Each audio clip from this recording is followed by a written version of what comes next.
Je me permets de présenter les intervenantes que nous avons cet après-midi dans l'ordre alphabétique. Donc, Monsieur Pascal Duforestel, qui est conseiller régional en charge de l'économie sociale et solidaire donc en Nouvelle-Aquitaine. Comme je le disais tout à l'heure, Sofia Fernandez, chercheuse senior à l'Institut Jacques Delors et directrice de l'Académie Notre Europe. France Joubert, président de Sauvons l'Europe en Vienne. Marie-France Perron, qui est avec nous en ligne, responsable du pôle Garantie Jeunes à la mission locale d'insertion du Poitou, et Arnaud Virion, qui est directeur général du Centre Info Jeunes Nouvelle-Aquitaine. France Joubert, vous êtes président de l'association Sauvons l'Europe en Vienne. Je vous laisse nous expliquer pourquoi une conférence sur l'agenda social européen à Poitiers aujourd'hui et de quoi va-t-on parler.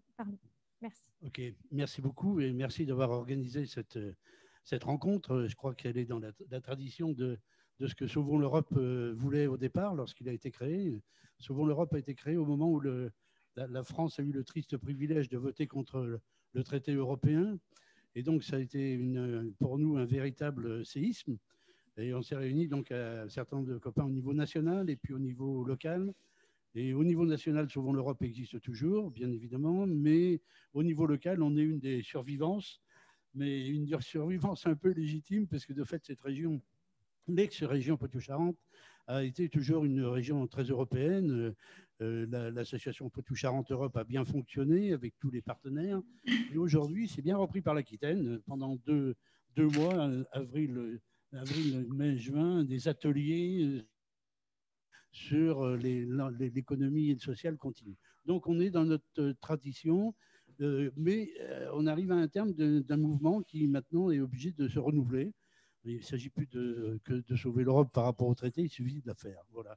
Et donc, c'est dans ce cadre-là qu'on a, d'une part, voulu inviter notre Europe et Sofia qui revient de Porto, où il y a eu l'agenda social européen. Première fois aussi que dans un mois de l'Europe, on parle des travailleurs, on parle de l'économie, on parle des relations sociales et avec les territoires, parce que le monde du travail est en train de changer, les territoires sont en train de changer et nous sommes de fait en reconstruction du système. Donc, M. Duforestel, bien sûr, aussi, parce que c'est un vieux compagnon de route de l'économie sociale et solidaire, et l'Europe est en train de changer de ce côté-là. L'Europe qui avait de fait initié avec Delors l'entrepreneuriat social dans les années 2001, 2002 a connu une rupture profonde. L'entrepreneuriat social est aussi en question. Il y a des grosses entreprises, le marché s'intéresse au social. Et donc, il faut aussi que là, les petites associations, les solidarités locales se reconstituent. Et puis, évidemment, le CRIJ, parce que sans le CRIJ, je crois qu'on n'aurait pas maintenu, je le dis tout à fait honnêtement, et par rapport à tous les partenaires qu'on a pu solliciter dans le temps, sans le CRIJ, on n'aurait pas pu maintenir le travail qu'on a fait sur l'Europe pendant toutes ces années. Donc, ça a été notre maison de l'Europe, et c'est de cette maison de l'Europe qu'aujourd'hui, on va pouvoir échanger en toute solidarité et amitié européenne. Merci beaucoup, France. Sofia Fernandez, est-ce que vous pouvez nous présenter de manière générale l'agenda social européen?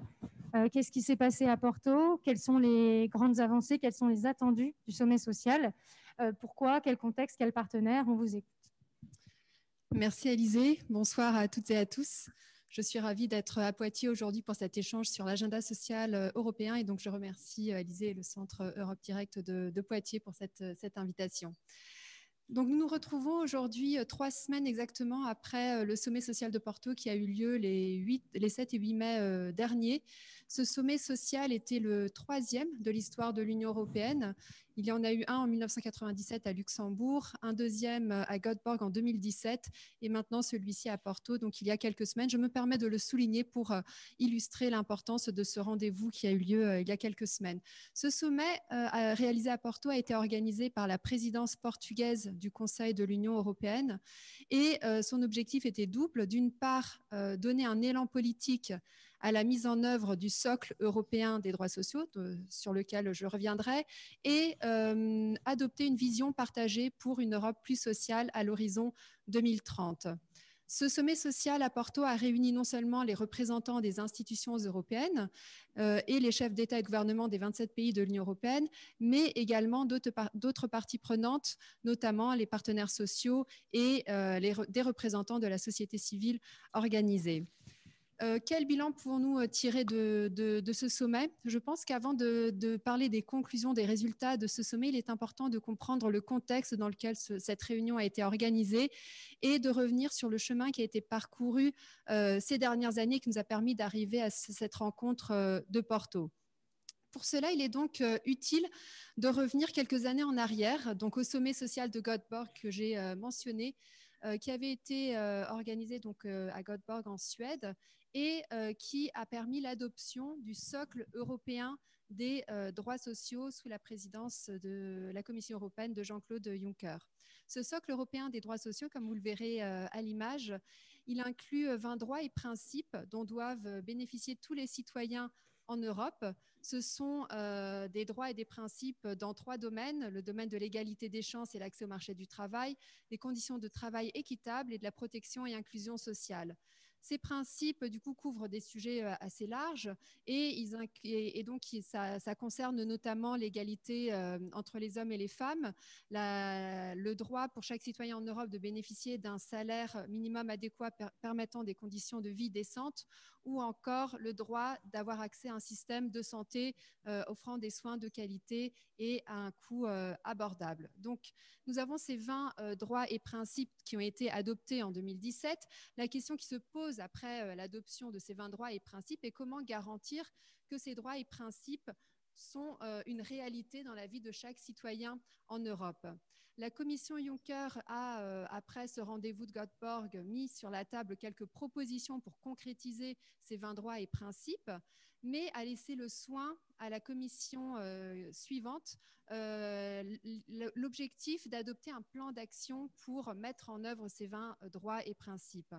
Et dès son élection à la présidence de la Commission européenne, Ursula von der Leyen, fin 2019, a annoncé sa volonté, a pris l'engagement donc de faire adopter au début de son mandat un plan d'action pour traduire en initiative concrète ces 20 principes du socle européen des droits sociaux.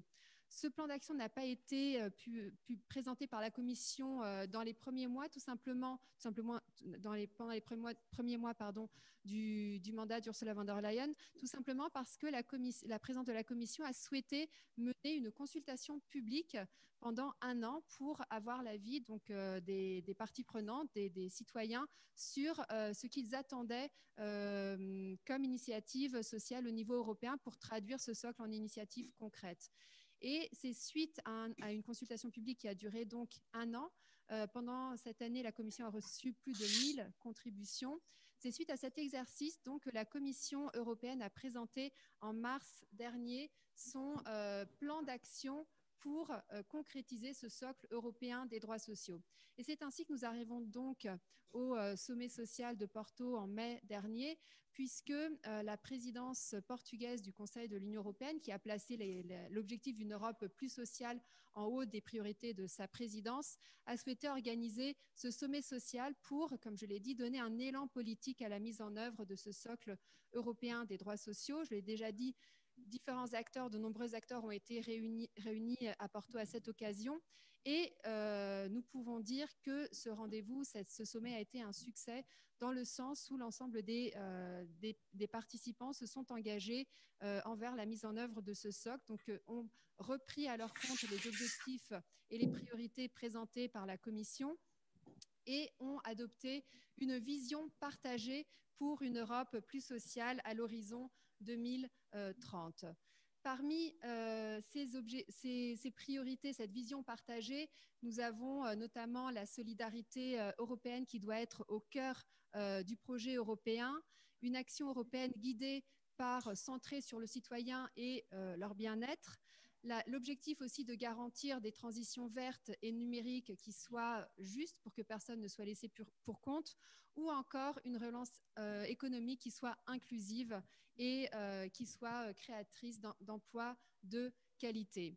Au-delà de cette vision, nous avons aussi donc, les objectifs qui avaient été proposés par la Commission européenne à l'objectif 2030 qui ont été repris par les participants au sommet social de Porto.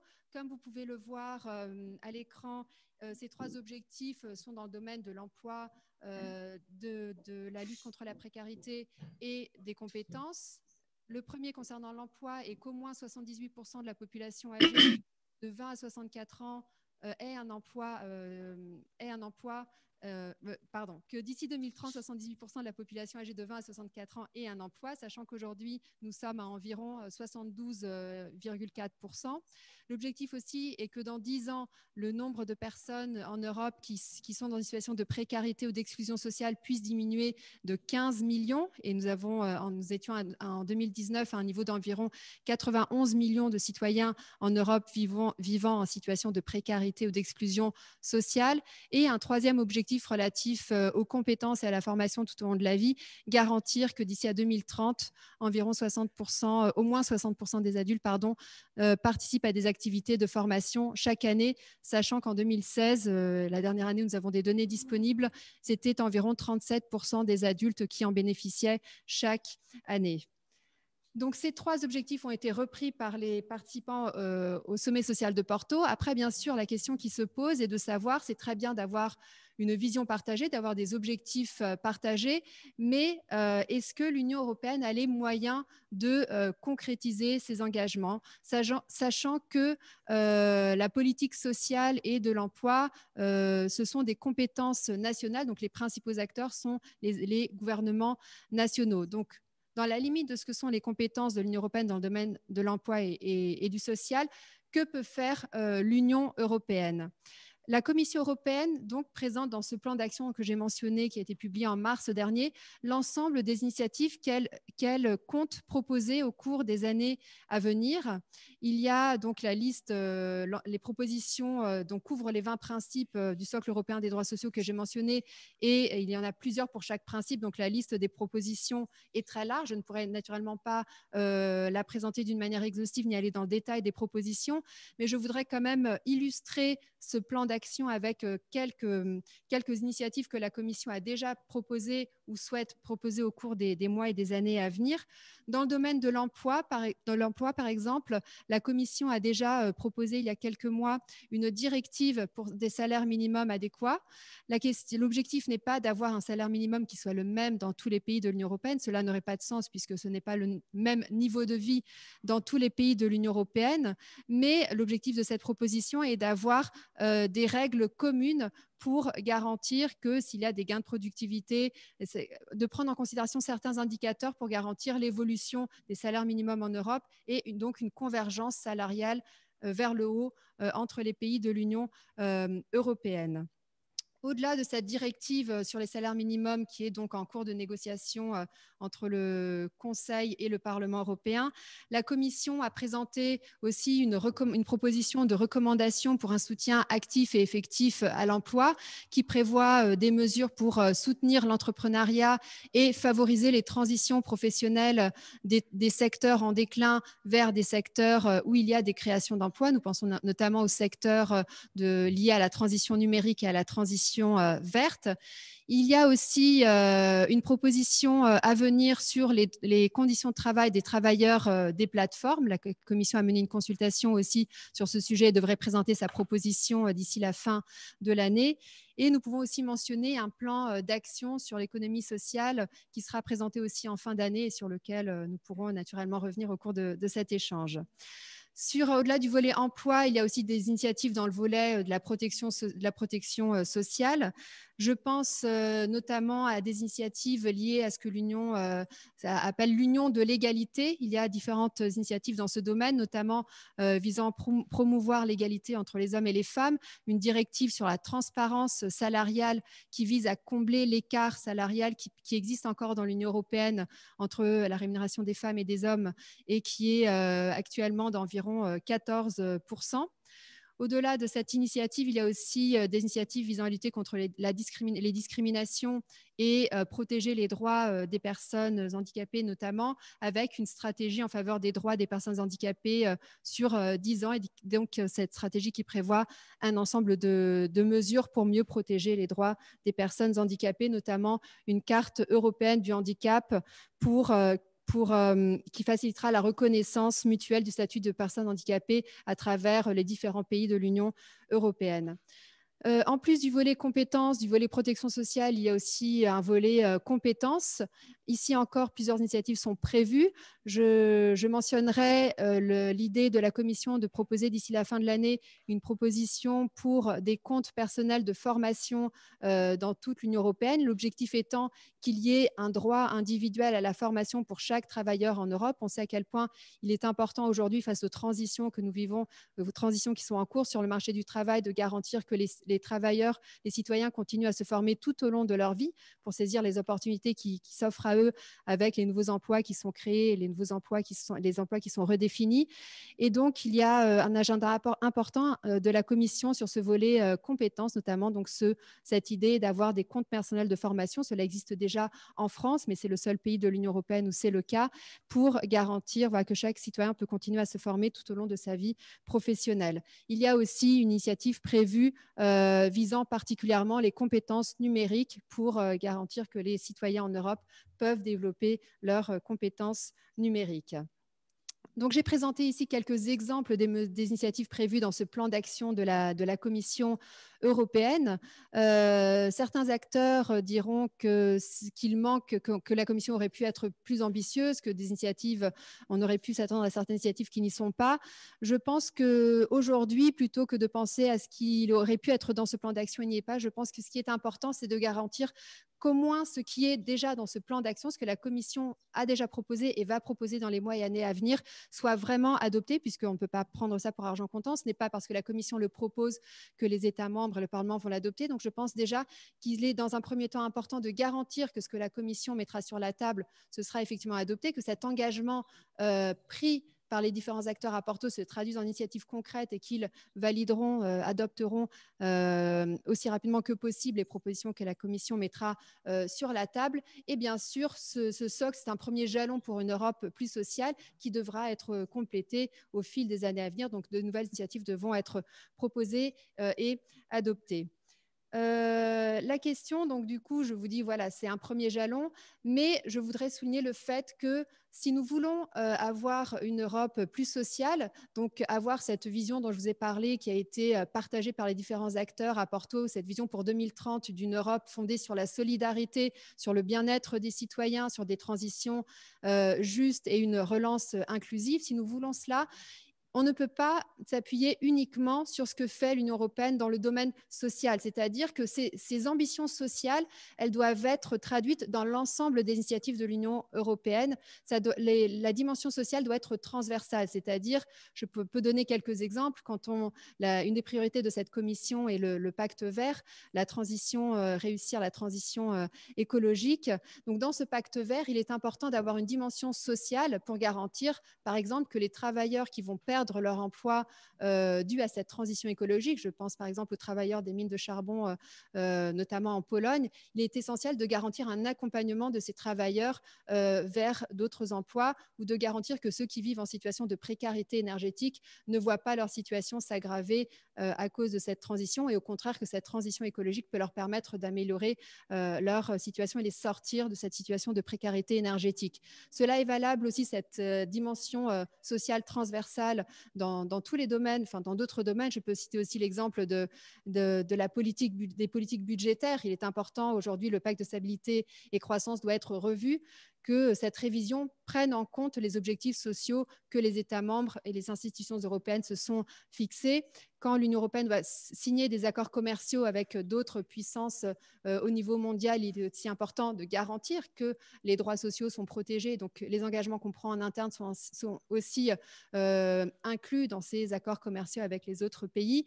Et je voudrais aussi juste m'arrêter quelques minutes sur la stratégie, la gestion de cette crise, cette pandémie par la Commission européenne, puisque je dis, voilà, il faut que cette dimension sociale elle soit transversale.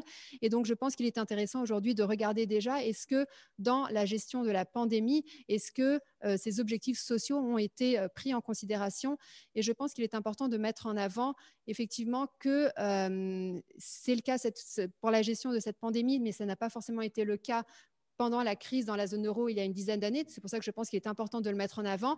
Mais pour cette pandémie, depuis le début de la pandémie, la Commission européenne et même les gouvernements nationaux dans leur action au niveau européen ont toujours eu comme objectif de limiter l'impact social de cette pandémie et de la crise économique qu'elle a entraînée, de protéger les travailleurs et les citoyens les plus vulnérables. Je donne quelques exemples. L'une des premières mesures qui a été adoptée au niveau européen en réponse à cette crise dès le mois d'avril 2020 a été l'adoption d'une initiative pour financer les régimes, pour financer ou pour contribuer au financement des régimes de chômage partiel au niveau national. C'est un programme qui octroie des prêts aux États membres. Donc, certains diront, ça aurait été mieux que ce soit des subventions et pas des prêts, certes, mais ne serait-ce que le fait qu'on ait cet outil qui fournit des prêts pour dire, et la Commission à cette occasion a dit aux États membres, vous pouvez mettre en place des mesures pour soutenir les travailleurs, pour protéger les travailleurs et les emplois, car nous serons là derrière vous pour vous aider à financer ces initiatives-là. Ça a indiqué une voie à suivre aux gouvernements nationaux en leur disant il faut vraiment protéger les travailleurs et limiter les conséquences sociales de cette crise. Ça, c'était en avril. Dès le mois de juillet, il y a eu une initiative pour l'emploi des jeunes avec aussi différentes mesures pour protéger les jeunes qui sont particulièrement touchés par cette pandémie. Et bien sûr, nous avons tous entendu parler du plan de relance qui est certainement la principale expression de la solidarité européenne pendant la gestion de cette pandémie. Donc, je pense qu'il était important de le dire. Voilà, cette dimension sociale, elle doit être transversale. Et nous avons eu un exemple où, effectivement, on peut dire que la solidarité a été au cœur de cette stratégie, de cette gestion de la crise par les autorités européennes. Enfin, mon dernier point, j'ai parlé beaucoup de l'action européenne pour concrétiser ces 20 principes du socle européen des droits sociaux. C'est certes important, on peut se réjouir de ce qu'a fait la Commission et de ce qui est prévu, mais il est important de souligner que l'action de la Commission ne sera pas suffisante pour traduire en réalité dans la vie de chaque citoyen en Europe les 20 principes du socle européen des droits sociaux, parce que l'action dans le domaine social, elle repose en grande partie sur les États membres. Et donc, si on veut que chaque citoyen en Europe puisse effectivement bénéficier, avoir accès à un système de santé de qualité à un coût abordable, pareil pour un système d'éducation de qualité, avoir accès à la formation tout au long de la vie, avoir accès à des salaires minimums qui permettent des conditions de vie décentes, ces différents principes, ils impliquent aussi ils impliquent impérativement que les gouvernements nationaux utilisent aussi ce socle européen des droits sociaux comme boussole pour leur action nationale. Et ce n'est que si on a vraiment tous les acteurs qui agissent de concert et avancent dans la même direction que nous pourrons avoir les résultats que nous espérons. Et mon dernier mot, c'est juste pour dire que j'ai parlé de l'Union européenne, j'ai parlé des États membres, mais je voudrais faire aussi une référence aux autres acteurs, notamment les partenaires sociaux, les entreprises, car, encore une fois, leur mobilisation et leur engagement est aussi fondamental pour garantir que ces principes, ces objectifs que l'Union européenne s'est donnés puissent réellement devenir une réalité pour la vie de chacun d'entre nous en Europe. Merci. Merci Sofia Fernandez. Alors, vous faites très bien vous-même la transition avec le territoire qu'on voulait aborder par la suite, mais j'ai une question d'une auditrice qui nous refait passer au niveau supraterritorial en demandant si les propositions de la Commission sont basées sur les objectifs de développement durable. Oui, tout à fait, bien sûr. Cet agenda, ce plan d'action de la Commission, il vise à traduire en initiative concrète le socle européen des droits sociaux, mais s'inspire aussi, bien sûr, des objectifs des ODD, des objectifs de développement durable à l'horizon 2030. Et effectivement, ce plan d'action doit permettre aussi à l'Union européenne d'atteindre ces objectifs qui ont été fixés au niveau mondial, au niveau des Nations unies, bien sûr. Merci beaucoup. Oui, Arnaud Virion. Oui, j'avais une question aussi. Merci, c'était très intéressant. Quels sont les mécanismes pour s'assurer justement que ça ne restera pas de la déclaration d'intention et que les États vont mettre les moyens derrière? Est-ce qu'il y a un processus de bilan, d'évaluation prévu ou éventuellement d'encouragement des États à mettre en place ces initiatives? Oui, alors en effet, toute la question aujourd'hui est de garantir qu'on ne reste pas sur des belles déclarations et qu'effectivement que les engagements qui ont été pris à Porto vont être traduits par des actions au niveau européen, au niveau national. Dans leur déclaration signée à Porto, les chefs d'État et de gouvernement se sont engagés à assurer un suivi, une évaluation de la mise en œuvre du socle européen des droits sociaux au plus haut niveau, donc c'est-à-dire à leur niveau. Donc ça, c'est quelque chose d'assez positif. Mais au-delà de cet engagement qui, encore une fois, voilà, ils s'engagent à accompagner la mise en œuvre du socle, il y a au niveau européen ce qu'on appelle le semestre européen, qui est le système de coordination des politiques économiques, budgétaires et sociales nationales. Et donc, dans le cadre de ce semestre européen, la Commission européenne, elle présente à chaque État membre tous les ans des recommandations, ce qu'on appelle les recommandations par pays. Si je prends l'exemple de la France, par exemple, l'année dernière, parmi les recommandations que la Commission a fait à la France, il y avait une recommandation concernant le système de santé, concernant la formation des adultes, donc garantir des politiques actives de soutien à l'emploi. Et donc, ce sont des recommandations, comme le nom l'indique, c'est non contraignant, c'est-à-dire que voilà, la Commission recommande aux États de mettre en place certaines politiques. C'est aux États après de garantir que c'est fait. Mais par exemple, dans les plans de relance que les États membres ont dû présenter à la Commission au printemps dernier, en avril dernier, la Commission a demandé aux États de prendre en considération les recommandations par pays. Et là, il y a un peu de conditionnalité dans le sens où si certains pays n'ont pas réellement prêté attention aux recommandations que la Commission leur a adressées, la Commission pourrait dire attention, revoyez votre copie, puisque pour débloquer les fonds, on vous demande d'être en accord avec ce qui vous a été dit dans les recommandations par pays. Donc il y a ce mécanisme qui est un peu de la pression, ce n'est pas contraignant, mais c'est un outil pour mettre un peu la pression sur les gouvernements nationaux. Et puis au-delà de ça, il y a aussi les financements européens, dans le sens où voilà, la Commission voilà, il y a un nouveau cadre financier pluriannuel qui vient d'être adopté. Et dans ce cadre financier pluriannuel, il est censé traduire les objectifs politiques de l'Union européenne et donc financer des initiatives qui vont permettre aux États d'atteindre les objectifs qu'ils se sont fixés ensemble, donc fixés par la Commission et repris au niveau des États membres. Donc, il y a des outils, ils ne sont pas très contraignants, mais il y a quand même des outils pour assurer un suivi. Et après, je dirais, c'est aussi à nous tous en tant que citoyens, aux organisations de la société civile aussi de mettre un peu la pression et de demander des comptes, de savoir voilà, qu'il y a des engagements qui ont été pris. On a tous cette déclaration de Porto et donc de demander à nos gouvernements respectifs voilà, de mettre en place des mesures qui permettront d'atteindre ces objectifs en 2030. Merci. Merci beaucoup. Nous allons continuer donc avec le niveau territorial et notamment la question des jeunes, la question des droits sociaux et des travailleurs et la question de l'économie sociale et solidaire. Cela ne signifie pas que nous ne nous intéressons pas à l'union de l'égalité ou aux thématiques de la pauvreté et de l'exclusion sociale, mais c'est que nous avons un temps réduit et que nous souhaitions commencer pour finir ce mois de l'Europe en mettant l'accent sur ces trois thématiques et tout au long de l'année, nous pourrons aborder les autres plus en détail. Je vais d'abord donner la parole à Arnaud Virion. Donc, vous êtes directeur général du Centre Info Jeunes Nouvelle-Aquitaine et vous allez nous parler des initiatives mises en place par l'Union européenne pour les jeunes. Quels sont les grands axes des politiques jeunesse de l'UE et quelles ont été les mesures qui ont été prises en faveur des jeunes pour les aider à lutter face à la crise de la Covid-19 ?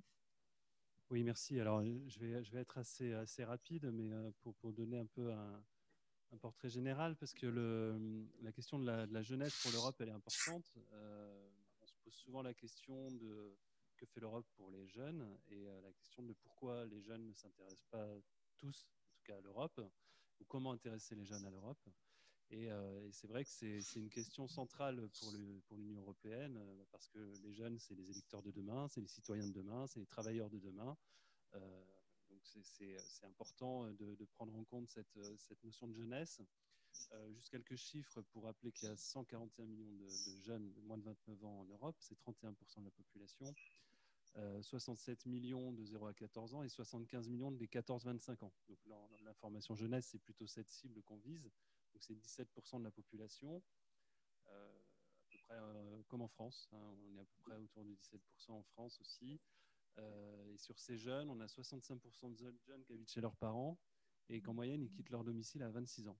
Donc c'est des données un peu brutes comme ça, mais ça donne quand même le portrait des préoccupations, et notamment le fait que le chômage des jeunes représente 17% des jeunes, donc 3 millions de jeunes, et qu'il a augmenté avec cette question du Covid. Le chômage des jeunes a augmenté de 25%.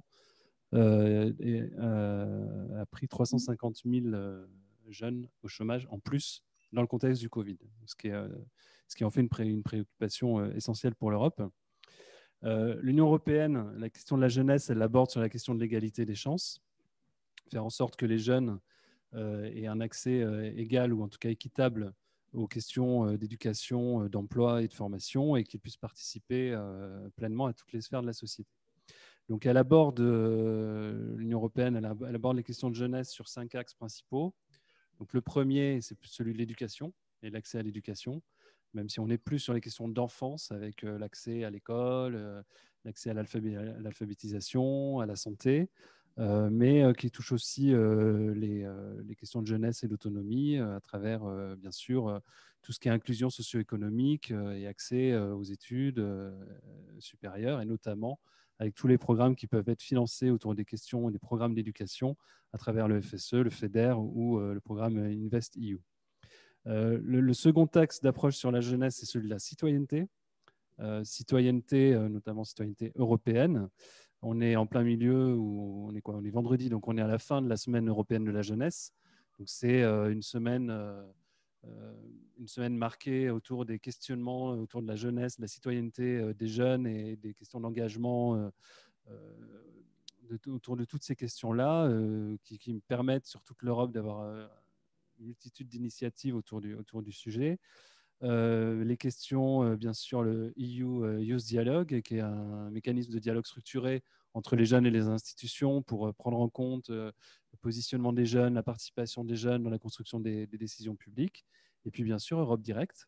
On est ici à Europe Direct Poitiers-Vienne de Sèvres, qui est un des dispositifs les plus aboutis pour favoriser la promotion de la citoyenneté européenne et l'engagement de tous les publics, mais en particulier des jeunes, dans les questions de citoyenneté. Un troisième aspect qui nous concerne en premier chef dans la formation jeunesse, c'est celui de la mobilité internationale, la mobilité européenne plutôt. On connaît tous ce programme Erasmus+.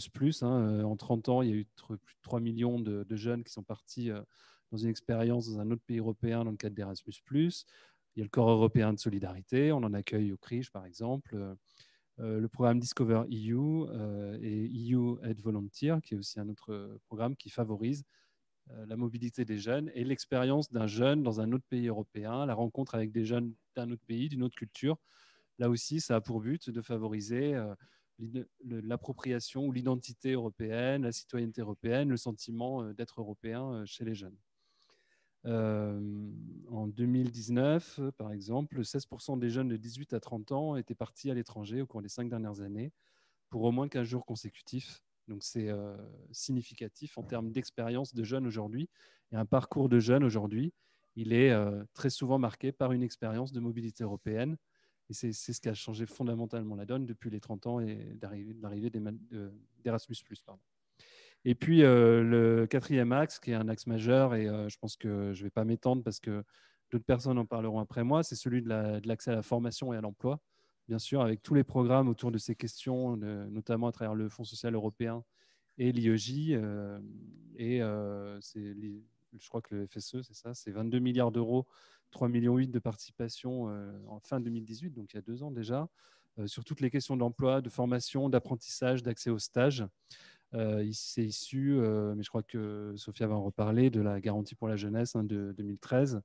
Avec un focus important et qui a amené vraiment une évolution dans les politiques publiques, y compris nationales, sur la question des NEET, donc des jeunes qui sont ni en emploi, ni en éducation, ni en formation, et d'avoir ce focus particulier sur cette catégorie de population de jeunes qui ont un peu décroché des différents systèmes d'accompagnement, du système scolaire, du système éducatif, du système d'accès à l'emploi, et sur lesquels il faut multiplier les moyens pour leur permettre à un moment ou à un autre de raccrocher à ces dispositifs.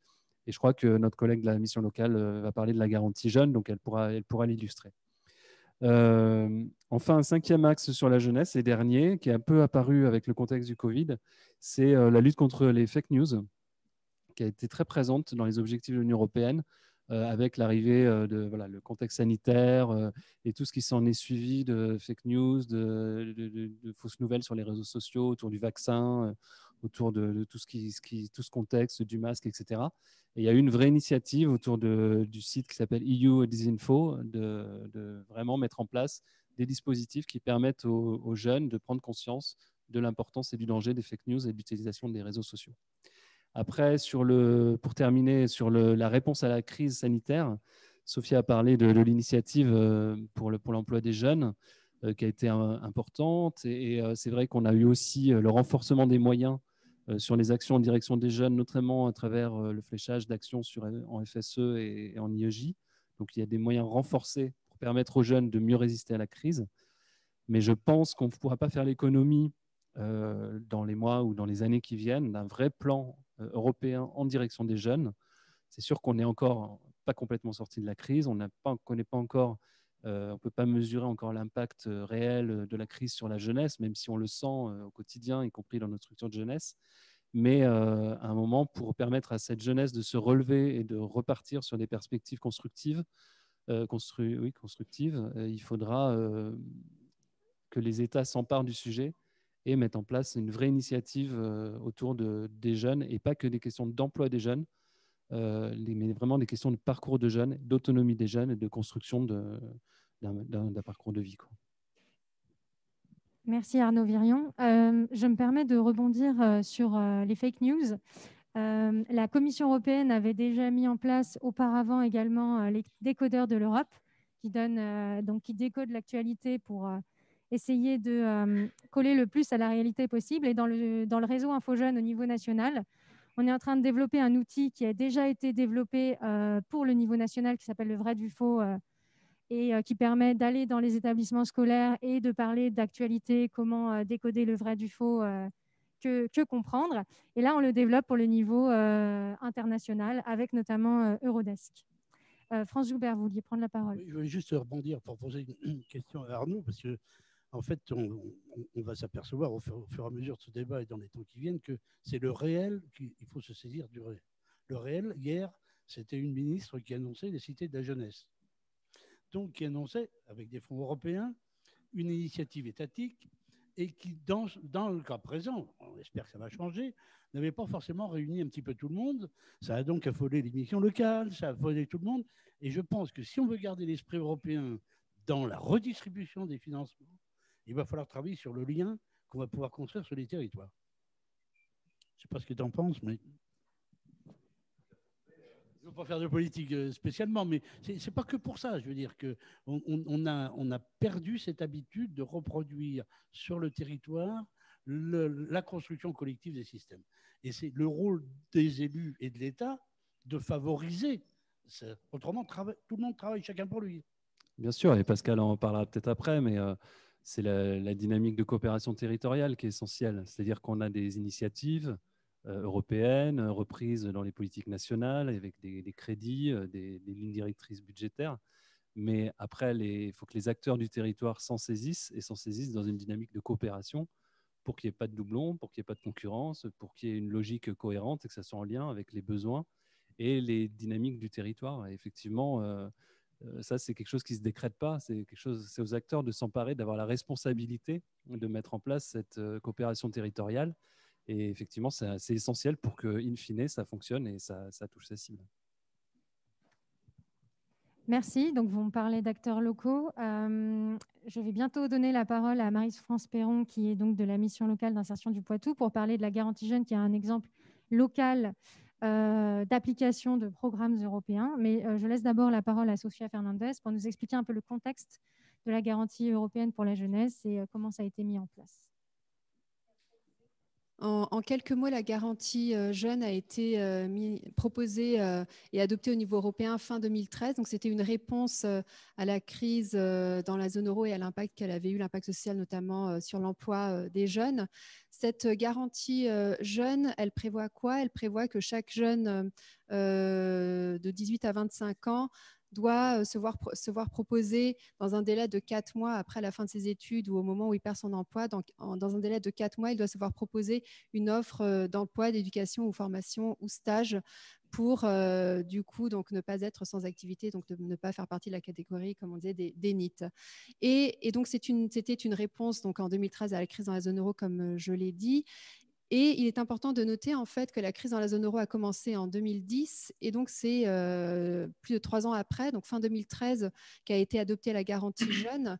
Et je mets en avant juste pour rappeler, donc pour cette pandémie, c'est dès juillet dernier, donc 3-4 mois après le début de la pandémie, que la Commission a adopté donc son paquet l'initiative pour l'emploi des jeunes, qui prévoit un budget renforcé donc pour financer cette garantie jeune, puisque cette garantie jeune, elle est mise en place, elle a été proposée au niveau européen, elle s'inspire d'initiatives qui étaient en place en Finlande et en Autriche, mais elle doit être mise en place au niveau national avec un financement européen pour soutenir la mise en place de cette initiative. Pour, à titre illustratif, entre 2014 et 2020, il y avait un budget d'environ 6 milliards d'euros au niveau européen pour financer la garantie jeune. Et en juillet dernier, donc, la garantie jeune a été renforcée et a été aussi élargie aux jeunes de 18 à 30 ans. Donc, c'était avant jusqu'à 25, maintenant jusqu'à 30 ans. Et donc, c'est une initiative qui est déployée au niveau national et au niveau local. Et donc, je suis heureuse que nous puissions avoir un témoignage aujourd'hui d'une mise en œuvre de la garantie jeune au niveau régional. Merci beaucoup pour cette mise en contexte. Donc, Marie-France Perron, vous êtes responsable du pôle Garantie Jeunes à la mission locale d'insertion du Poitou. Est-ce que vous pouvez nous expliquer au niveau des territoires en quoi cela consiste-t-il, la garantie jeune, et comment est-ce mise en œuvre et par quelle structure, s'il vous plaît? Oui, bonjour à tous et à toutes. La mission locale du Poitou accueille un public qui a un besoin d'accompagnement socio-professionnel global. Ce public, il est âgé entre 16 et 25 ans et il est sorti normalement du système scolaire. La garantie jeune, elle existe à la mission locale depuis 2016, d'abord à titre expérimental, et puis ensuite elle a été généralisée à partir de 2017. 2020, pour nous, ça n'est pas forcément une année repère suite à la crise sanitaire, mais pour autant, nous avons accueilli 175 jeunes, nouveaux jeunes, et puis nous avons suivi à peu près 220 jeunes au total. 2021, c'est un objectif supérieur qui est tout à fait en lien avec le plan de relance, avec un jeune, une solution, qui est financé en partie par des fonds européens. Et là, nous avons un objectif qui est de 420 jeunes pour cette année. Donc, c'est un objectif conséquent qui demande d'aménager nos locaux, de revoir notre capacité d'accueil et puis de recruter de nouveaux conseillers animateurs spécialisés dans l'accompagnement des jeunes à la garantie jeune. À partir de fin juin, nous aurons 7 conseillers animateurs, une coordinatrice et 2 assistantes administratives. Et nous pensons nous délocaliser dans un espace plus confortable et plus adapté. La mise en œuvre de la garantie jeune, eh bien, l'objectif d'abord, il est d'accompagner des 16-25 ans, voire 30 ans pour les jeunes en situation de handicap. Donc le public, c'est un public qui est en situation de grande précarité.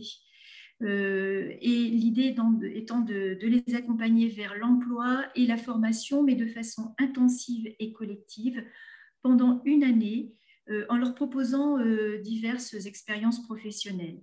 La porte d'entrée actuellement, elle est aujourd'hui encore le work first, hein, l'emploi d'abord. Donc la garantie jeune, elle peut être une étape du PACEA, qui est un contrat. C'est le parcours d'accompagnement contractualisé vers l'emploi et l'autonomie. Et beaucoup de jeunes accueillis à la mission locale s'engagent dans ce PACEA avec une petite allocation. Et puis pour les plus fragiles, les plus précaires, on leur propose cette garantie jeune. Ils doivent être en situation NEET, donc sans emploi, sans formation, sans scolarité. Donc, c'est un critère qui a été fixé par l'Europe.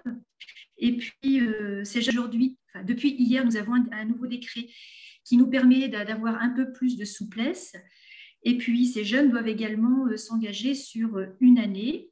Là encore, nous venons de découvrir le nouveau décret qui nous dit que finalement, à partir d'octobre 2021, on pourra organiser un parcours non plus sur une année fixe et intangible, mais elle pourra se discuter entre 9 mois et 12 mois.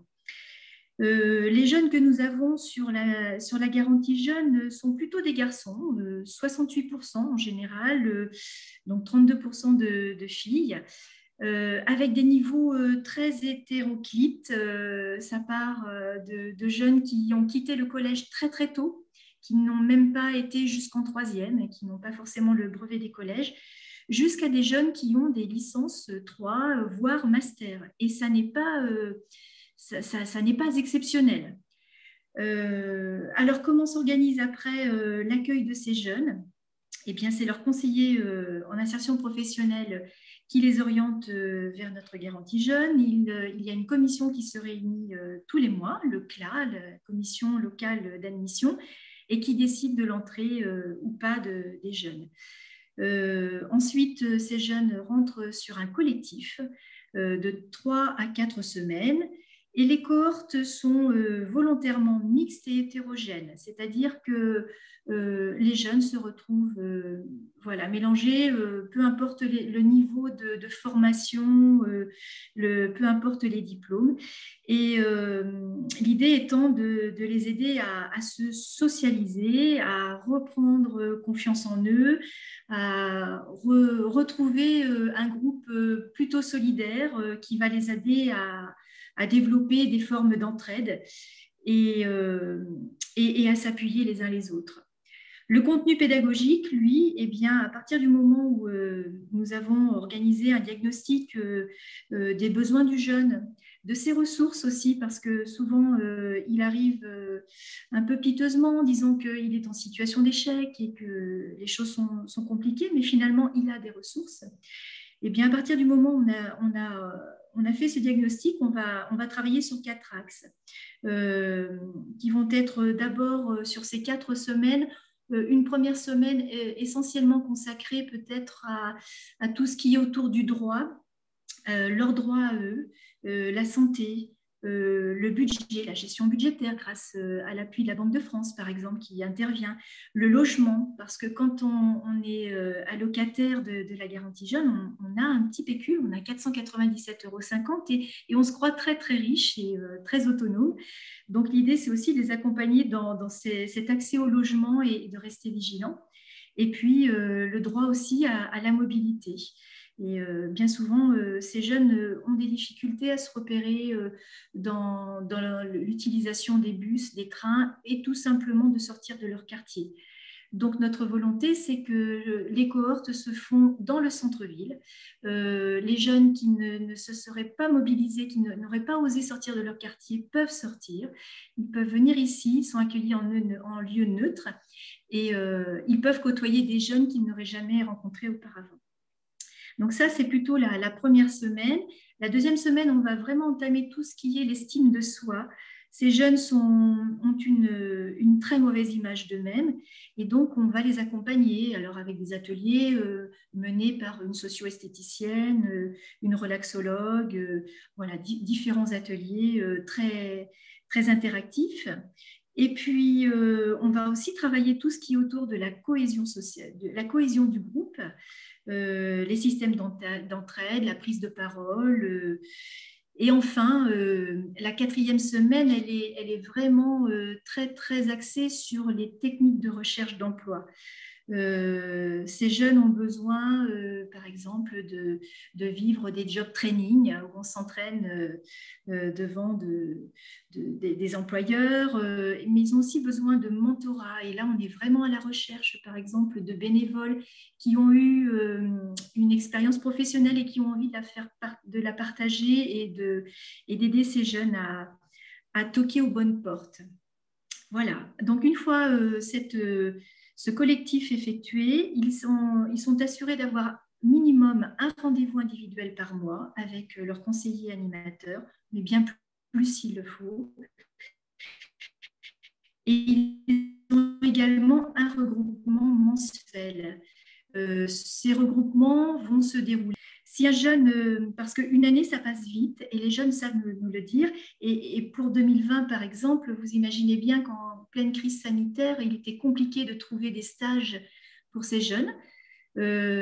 Donc, parfois, il leur manque encore des expériences professionnelles et nous avons une commission qui se réunit tous les mois et qui peut accorder aux jeunes de poursuivre encore quelques mois dans une limite de 18 mois maximum.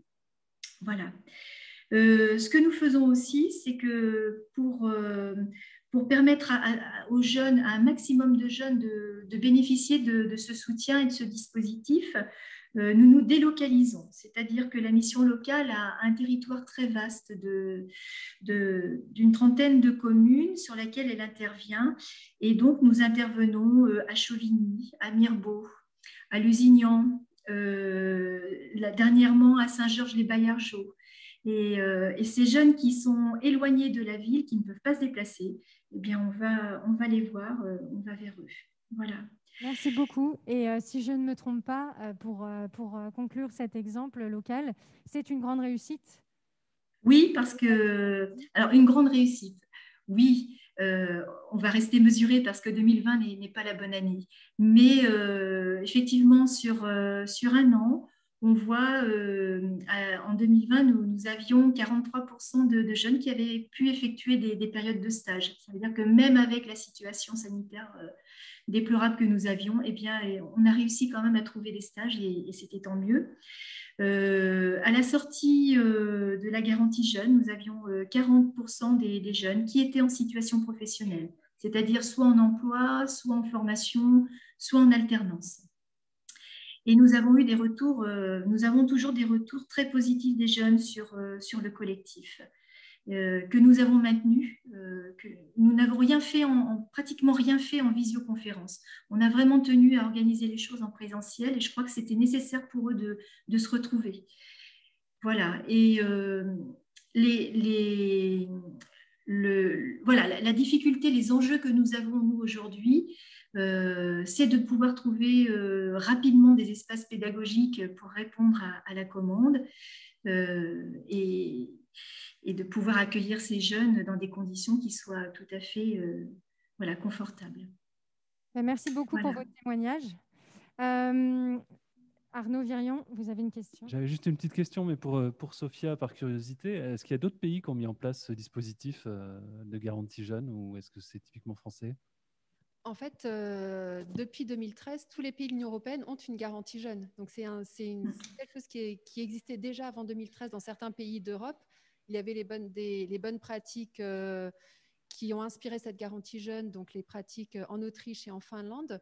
Mais depuis, donc ça a été adopté fin 2013, depuis 2014, la garantie jeune, c'est une initiative européenne, donc dans tous les pays. Après, ça prend des formes différentes parce que c'est mis en place au niveau national. Donc, il y a, voilà, ce n'est pas forcément mis en place partout comme en France, mais dans tous les pays de l'Union européenne, il y a cette garantie jeune et donc des mesures qui sont mises en place pour accompagner les jeunes qui sont sans emploi et pas dans une formation ou un stage pour les accompagner.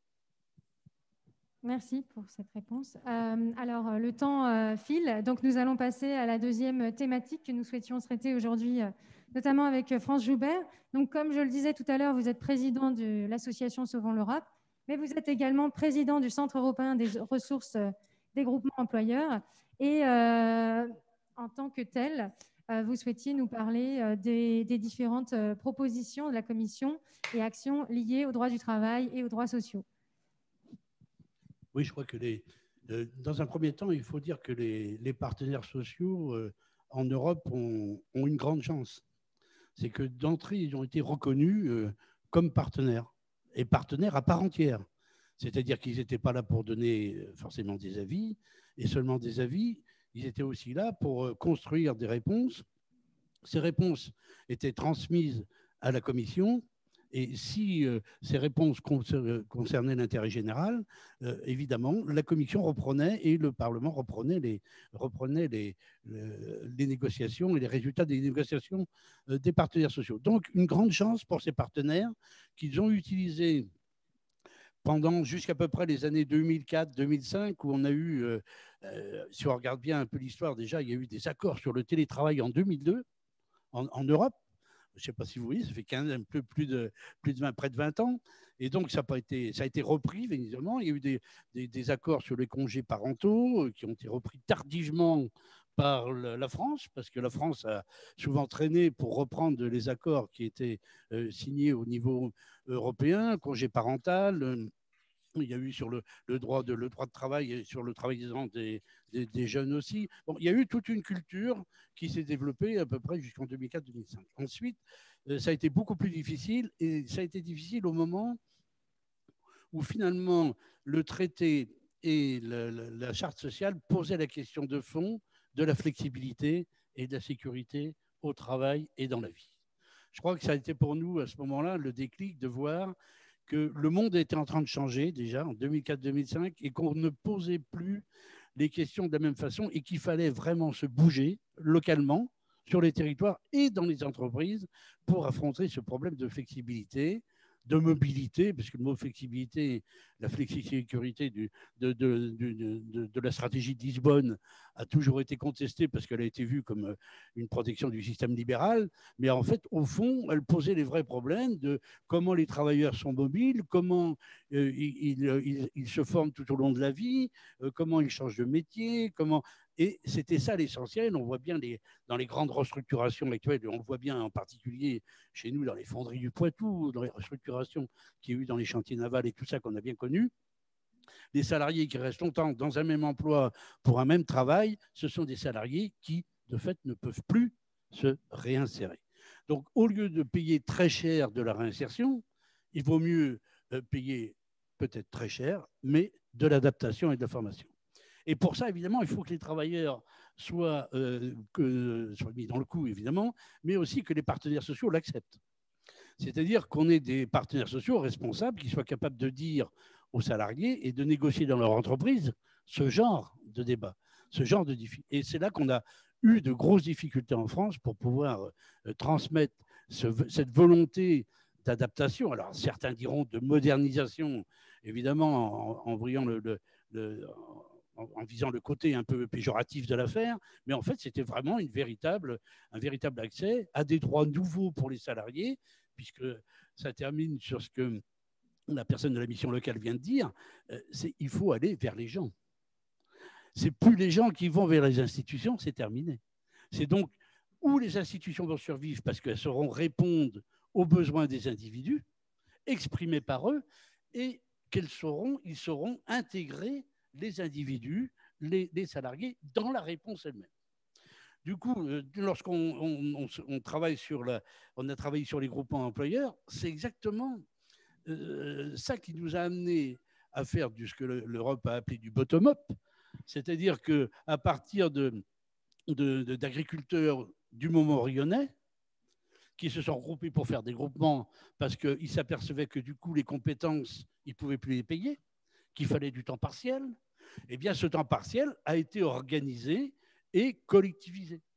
Et que le salarié avait qu'un seul employeur, mais pouvait passer sur plusieurs entreprises. Donc, c'était ça qui était vraiment intéressant, c'est qu'on a, dans un milieu déjà où le collectif a du sens, vraiment, il n'y a pas meilleur milieu pour voir comment la solidarité a fonctionné, même si elle a quelques dérives et qu'elle peut devenir quelquefois très identitaire, elle a quand même cette possibilité de construire des réponses collectives.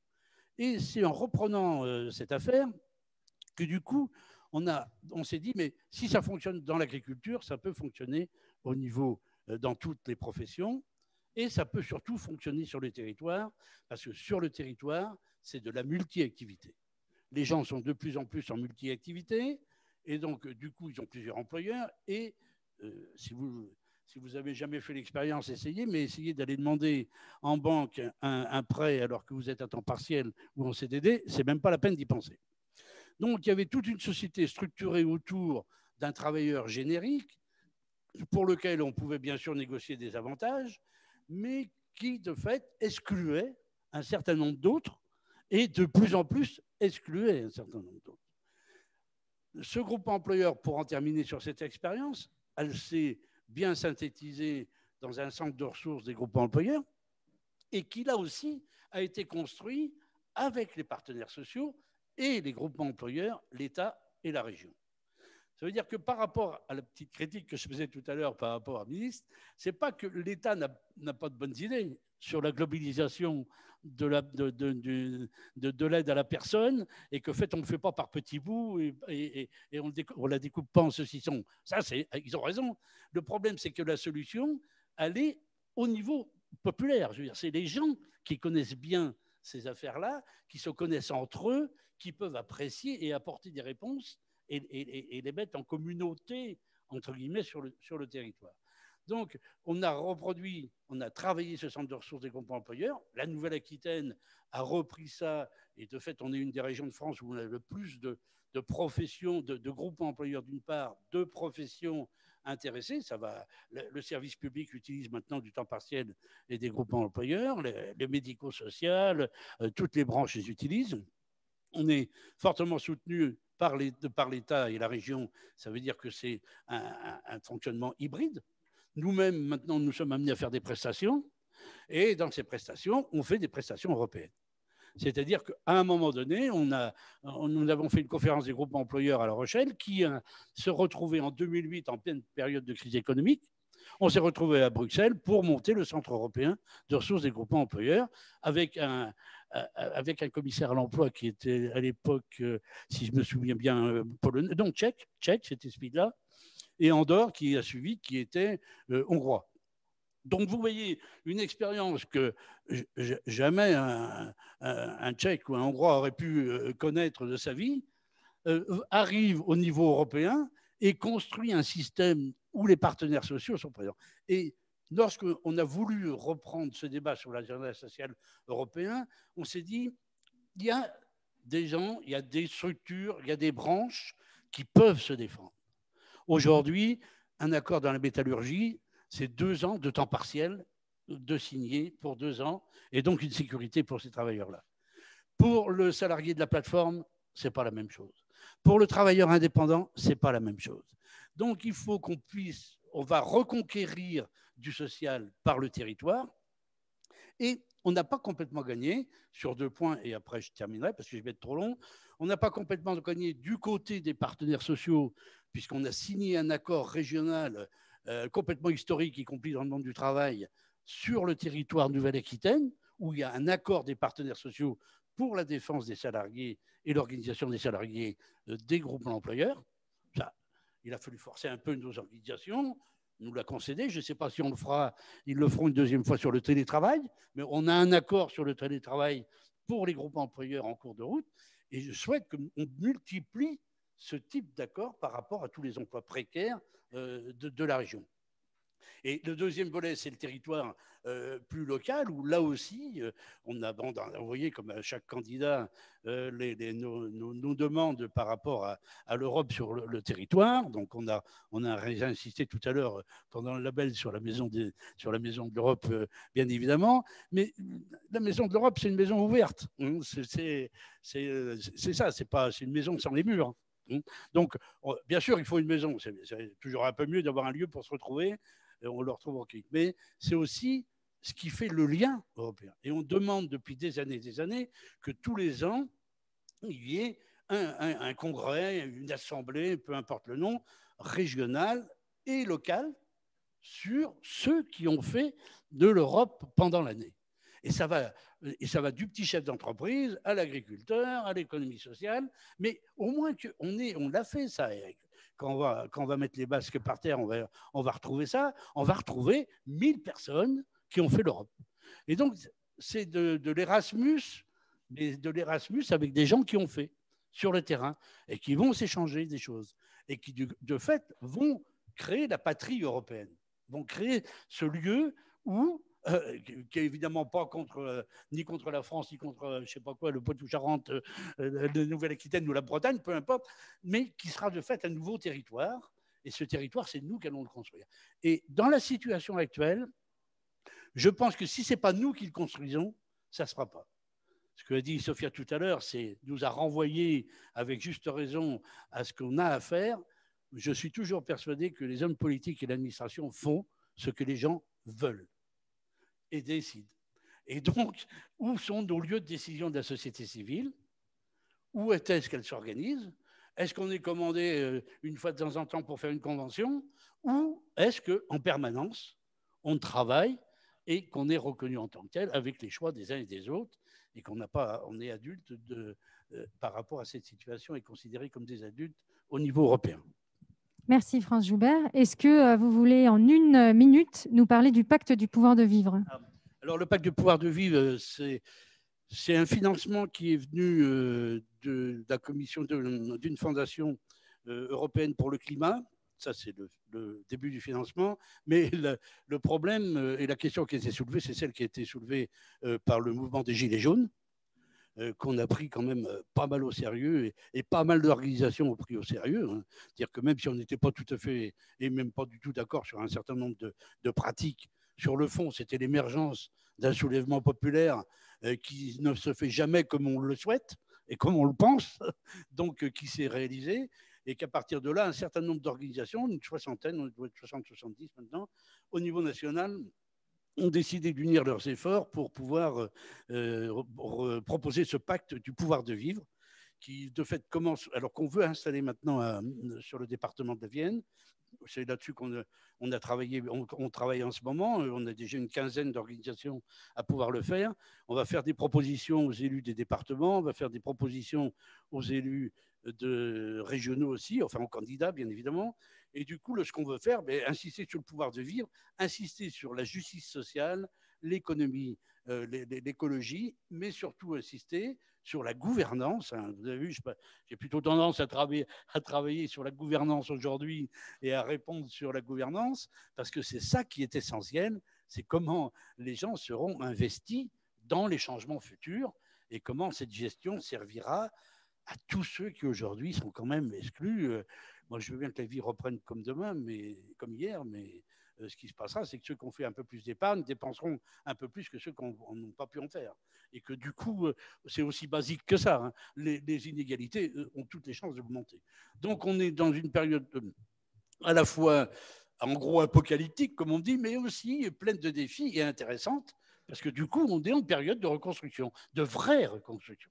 C'est-à-dire, si demain matin, dans le réel, on n'est pas présent, si on ne veut pas dire qu'un revenu universel va aller sur chaque personne pour que chacun puisse vivre et qu'on en débat, ça pourra pas aller. Si la formation tout au long de la vie ne se fait vraiment pas tout au long de la vie, ce qui peut se faire par les groupes employeurs, puisque la personne garde le même employeur, il faut trouver des systèmes qui permettent de suivre, travailler et faire vivre les gens tout au long de leur vie, sans passer par des filtres continuels qui ne se parlent plus entre eux. Et je partage tout à fait l'idée de se faire sur la transversalité de l'agenda social. Il est aussi bien dans les fiscalités que dans le modèle d'entreprise qu'on veut choisir. Et dans le modèle d'entreprise qu'on veut choisir, c'est la transition avec l'économie sociale et solidaire, bien évidemment. Merci pour cette transition, France. Je pense qu'on peut co-animer ce débat. Ce sera encore plus efficace.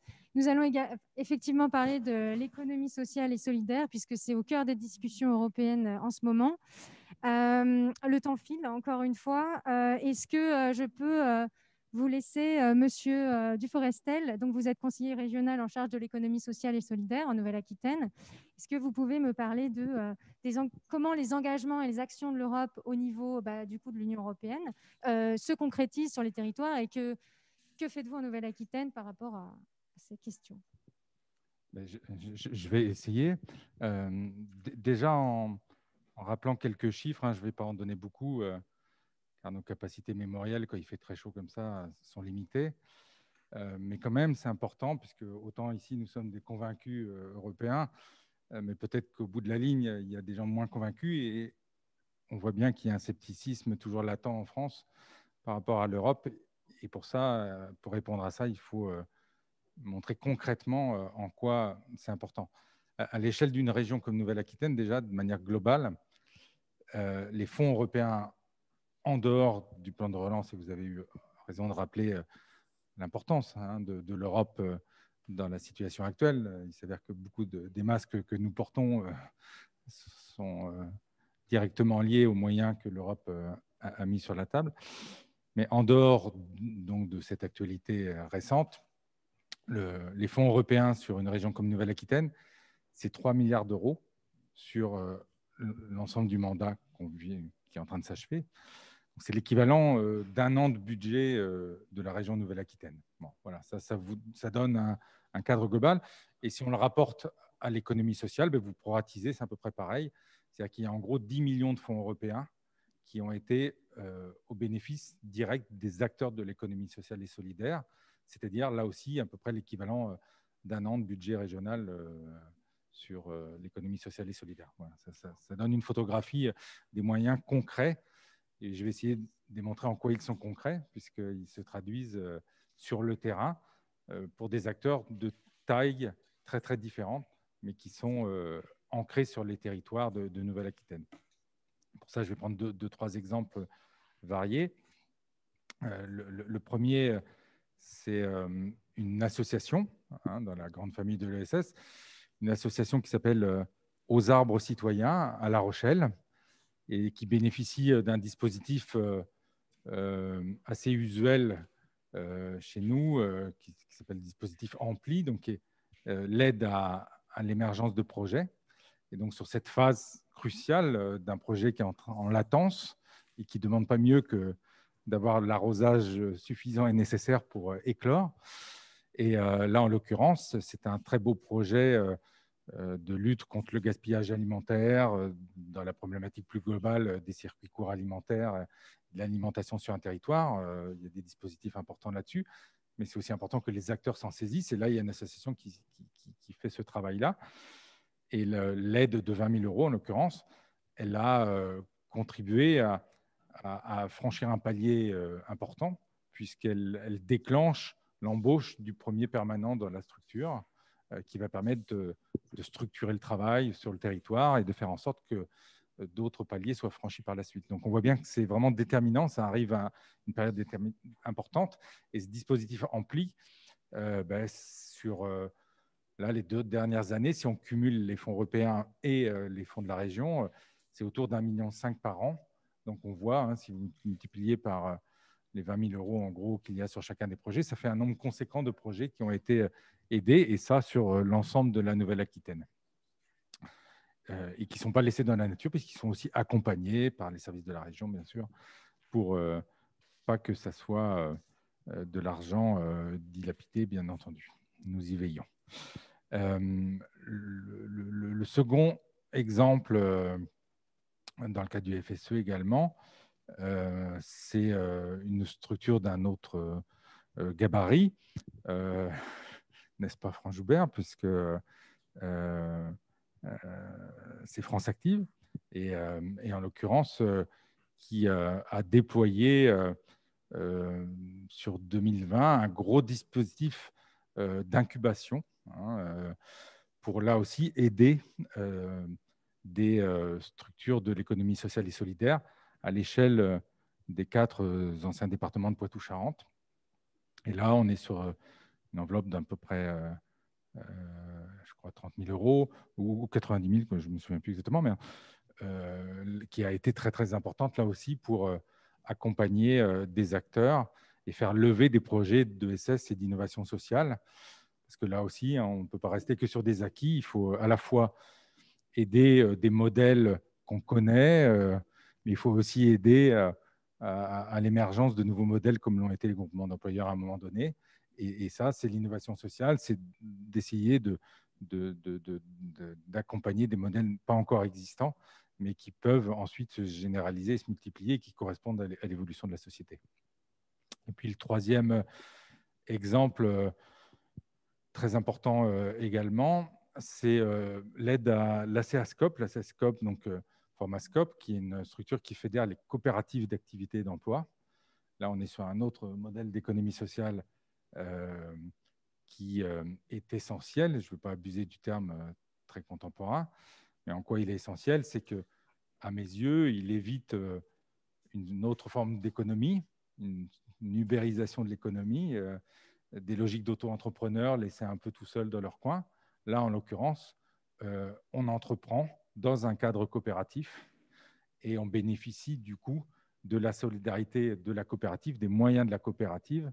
Et là encore, on a aidé à près de 100 000 euros à CEASCOP pour dupliquer, multiplier, renforcer ce modèle de CAE sur ce territoire, ici autour de Poitiers, dans les Deux-Sèvres et la Vienne. Et ça vient se cumuler à d'autres CAE existantes sur les autres territoires qui aujourd'hui font un maillage assez conséquent. Et là, c'est très probant dans les résultats, très résilient, y compris dans le contexte de crise qu'on vient de vivre, hein, là où les autres modèles que j'évoquais tout à l'heure, on en voit la fragilité dans des périodes comme ça. Là, ça a permis une résilience beaucoup plus importante. Et donc, on a aujourd'hui sur Nouvelle-Aquitaine un maillage de CAE assez dense. Voilà trois exemples. J'aurais pu en citer d'autres, y compris dans d'autres dispositifs. Les tiers-lieux, bien sûr, hein, même si ce n'est pas rattaché dans nos politiques. Nous, c'est rattaché au numérique, mais c'est vrai que grâce à la SIC des tiers-lieux, il y a là aussi une notion de ESS très, très importante. Mais là, j'ai beaucoup parlé de FSE, mais on peut aussi parler du FEDER, puisque ça a aussi aidé des structures importantes dans l'insertion par l'activité économique, des structures comme Envie en Gironde, ou prochainement, puisqu'on est en train d'instruire un gros dossier d'investissement sur les ateliers du bocage, hein, une très très belle structure née dans le sillage des réseaux Emmaüs dans le nord des Deux-Sèvres, qui n'est pas pour rien dans une autre innovation sociale dont on a vu la pertinence, qui est territoire zéro chômeur de longue durée. Et les ateliers du bocage, qui sont donc une structure conséquente, hein, 10 millions de chiffres, 170 emplois d'insertion dans un territoire qui en a fortement besoin dans le nord des Deux-Sèvres. Et pour aussi éviter un discours ambiant, souvent limité à l'extrême droite de notre amphithéâtre en Nouvelle-Aquitaine, ce n'est pas des structures qui sont dépendantes des fonds publics, puisqu'en l'occurrence, les ADB, je crois que les fonds publics, ça représente entre 5 et 10% des moyens globaux de la structure. Hein, donc, ça s'alimente déjà par leur propre activité de manière très, très forte.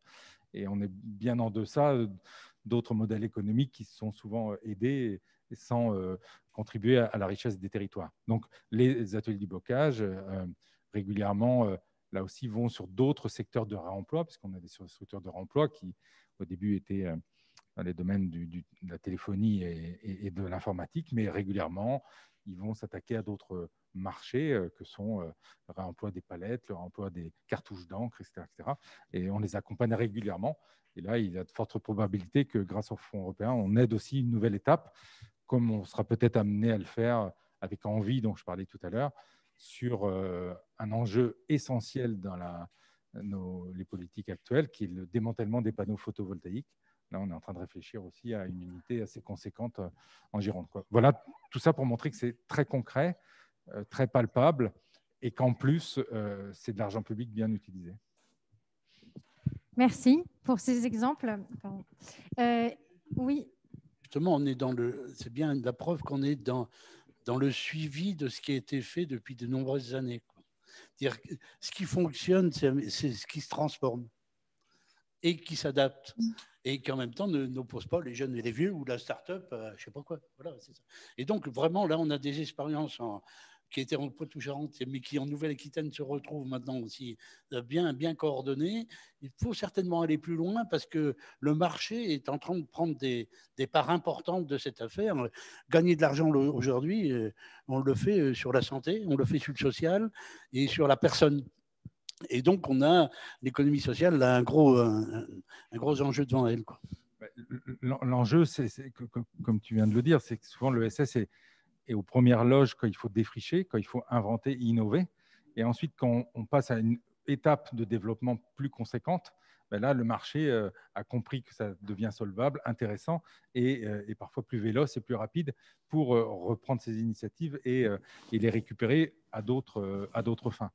L'enjeu, et là-dessus, Alain Rousset insiste souvent sur ça, il a raison, c'est de faire en sorte qu'on franchisse les paliers et que l'ESS montre qu'elle peut être dominante dans certains secteurs d'activité. Et par exemple, les filières de réemploi, pour ne citer qu'elles, parmi d'autres, hein, on voit bien qu'aujourd'hui, il y a des acteurs qui sont les leaders dans ces secteurs-là. Et donc, il faut les aider et les accompagner. Et là-dessus, et de constater que l'Europe est présente dans cet accompagnement. Justement, est-ce que, Sofia Fernandez, vous pouvez en quelques mots nous expliquer le contexte en ce moment par rapport à l'économie sociale et solidaire et l'Europe? Il y avait un sommet social européen de l'économie sociale et solidaire hier et avant-hier, et un plan d'action qui est en route au niveau de la Commission européenne. Est-ce que ça va dans le sens de plus d'économie sociale et solidaire, et que peut-on attendre pour les territoires? Oui, effectivement, il y a depuis l'arrivée de cette nouvelle commission un changement de paradigme au niveau européen, une volonté de valoriser l'économie sociale et solidaire. Je pense que cela est dû en partie par le fait que nous ayons un commissaire européen, Nicolas Schmit, qui est très engagé dans la promotion de l'économie sociale, et aussi le contexte naturellement de la pandémie, de la crise que nous vivons, et qui fait en fait qui rend indispensable en fait de repenser notre modèle économique, et donc de trouver de réfléchir à un modèle économique qui soit plus durable et plus inclusif. Et dans ce contexte-là, effectivement, il y a toute une réflexion qui est faite au niveau européen. Donc, il y a eu, comme vous venez de le dire, Alizé, un sommet de l'économie sociale qui a eu lieu hier et avant-hier à Mannheim. Enfin, c'était virtuel, mais depuis Mannheim. Et ce sommet de l'économie sociale a réuni plus de 3000 participants, des acteurs de l'économie sociale, pour réfléchir ensemble à comment améliorer la visibilité de l'économie sociale, comment valoriser ce qu'elle fait pour effectivement avoir un modèle économique plus durable et plus inclusif. Et en particulier, certains thèmes ont été débattus, notamment quel impact des transitions numériques et vertes pour l'économie sociale, comment renforcer l'innovation sociale dans le domaine de l'économie sociale, et comment améliorer, renforcer les coopérations entre les pays des acteurs de l'économie sociale et aussi entre les différents secteurs d'activité. Il y a une déclaration que je vous invite à lire qui ressort de ce sommet, la déclaration de Mannheim. Et cette déclaration de Mannheim, elle représente aussi une contribution pour le plan d'action sur l'économie sociale que la Commission européenne va présenter en fin d'année. Nous ne savons pas exactement ce que ce plan d'action inclura, mais nous savons que à travers ce plan d'action, la Commission a un ensemble d'objectifs, notamment, je l'ai déjà dit, améliorer la visibilité de ce que font les acteurs de l'économie sociale et les valoriser. Aussi promouvoir l'entrepreneuriat social, notamment chez les jeunes. Faciliter l'accès au financement pour les acteurs de l'économie sociale. Faciliter aussi leur accès au financement public. Et aussi faciliter les coopérations entre les acteurs des différents pays. Et les traditions en fait, d'un pays à un autre sont assez différentes. Donc, d'essayer d'avoir une culture commune de l'économie sociale, donc un socle commun au niveau européen, même si naturellement il y a des spécificités nationales, mais qu'on puisse parler d'une économie sociale européenne et valoriser les acteurs de ce secteur. Merci. Merci beaucoup. Juste pour dire qu'on a invité M. Hazard, qui est le détaché, enfin, le responsable français, conseiller spécial le conseiller spécial, c'est le terme exact, de M. Smith sur ce thème, et qu'on l'a invité avec le CRIJ et la CRES, et on va mettre aussi, bien sûr, tous les partenaires dans le coup pour le mois de l'économie sociale, qui est toujours en Poitou-Charentes et qui, surtout en Nouvelle-Aquitaine maintenant, est devenu une véritable institution. Tout à fait. Donc, certainement, le 19 octobre à Niort, nous aurons l'occasion de parler de ce plan et on aura les détails en avance avant qu'il sorte. Oui. Nous sommes à la pointe. Oui, tout à fait. Je propose de conclure nos échanges. On a 5 minutes, mais si nos invités veulent dire un mot pour conclure, je vous laisse la parole. Et sinon, je passerai la parole à France. Mais Monsieur Duforestel, Arnaud Virion. S'il y a un mot, je vais reprendre le maître mot qu'Arnaud évoquait tout à l'heure, qui est celui de la coopération. C'est revenu régulièrement dans nos propos, mais c'est vrai qu'en matière de SS, encore plus qu'ailleurs, il faut faire de la coopération. Donc la coopération à toutes les échelles, donc à l'échelle des territoires, à l'échelle supra, Là, moi, je n'ai pas pu assister aux travaux de Manem parce qu'on lançait justement, dans le cadre du programme COSME, une coopération européenne pour montrer comment nos acteurs coopèrent entre eux, entre Nouvelle-Aquitaine, Murcia, Andorre et la Slovénie. Voilà, c'était passionnant parce qu'on est sur des modèles différents, mais on a, sans faire du copier-coller, des idées à prendre les uns chez les autres, et y compris entre nos acteurs, puisque ces dernières années, que ce soit avec le Québec, que ce soit avec d'autres coopérations en Afrique ou ailleurs, il y a eu des enrichissements mutuels qui servent chacun des territoires. Donc c'est vrai que la coopération, au moment où on est en train de relancer les PTCE, donc les pôles territoriaux de coopération économique, et on en est ravis, et on va tout faire pour qu'en Nouvelle-Aquitaine, on aille au-delà de ceux déjà existants. Je crois que c'est vraiment le point nodal qui est crucial pour tout le monde, c'est la coopération. Merci. Arnaud Virion, vous voulez dire un mot? Marie-France Perron, est-ce que vous voulez intervenir? Non. N'hésitez pas à allumer votre micro si vous souhaitez intervenir.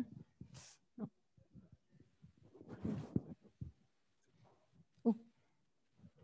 Pas de problème. Du coup, France? Ouais, rapidement aussi, mais je crois qu'il est toujours très difficile de partir du territoire pour parler de géopolitique et d'élargir au niveau du monde. Mais je crois que le véritable problème, c'est maintenant celui-là, quoi. On a élargi, je pense, le travail de terrain du territoire. On a plus ou moins imposé à l'entreprise d'avoir d'autres idées que le profit. Le Code civil vient de définir l'entreprise comme un outil au service, bien sûr, du profit, mais aussi de l'environnement et du social. Donc, il y a une véritable lame de fond qui nous amène à repenser le système d'une manière globale, quoi, et un peu universelle. Donc, c'est sur cette vocation universelle que doit se tourner l'Europe, et chacun d'entre nous doit justement mesurer à sa place qu'il n'est pas en train de défendre sa propre place, que s'il ne défend pas le bien commun, sa propre place ne servira pas à grand-chose. Et pour faire honneur au Portugal, puisque le Portugal était là, j'ai toujours promené avec moi cette phrase du poète portugais qui disait « L'universel, c'est le local moins les murs ». Ben, je crois que c'est ça, quoi. Voilà. Et il y a encore des murs à faire, à empêcher de construire, surtout, parce qu'il y en a qui se construisent trop vite. Mais c'est comme ça qu'on travaillera, et ça rejoint, bien sûr, la coopération dont tu viens de parler. Merci, France Joubert. Mais Sophia merci aussi Fernandez. d'avoir organisé ça. Merci Alizée. Pour conclure, je voudrais faire une référence à la conférence sur l'avenir de l'Europe qui a été lancée le 9 mai dernier, le jour de la fête de l'Europe. Cette conférence donc, qui a engagé une réflexion sur l'avenir de l'Union européenne et à laquelle chacun d'entre nous, citoyens européens, nous pouvons contribuer. Et je voudrais mentionner un sondage qui a été publié en début d'année, un sondage de l'Eurobaromètre qui a posé une question à un ensemble d'Européens. Est-ce que l'Europe sociale est importante pour vous personnellement? 9 Européens sur 10 qui ont répondu que oui, l'Europe sociale est importante pour eux personnellement. Et une deuxième question, est-ce que vous pensez que l'Europe sera plus sociale en 2030? Et 6 sur 10 ont répondu que oui. Donc, je pense que nous sommes nombreux, les citoyens en Europe, à vouloir une Europe plus sociale.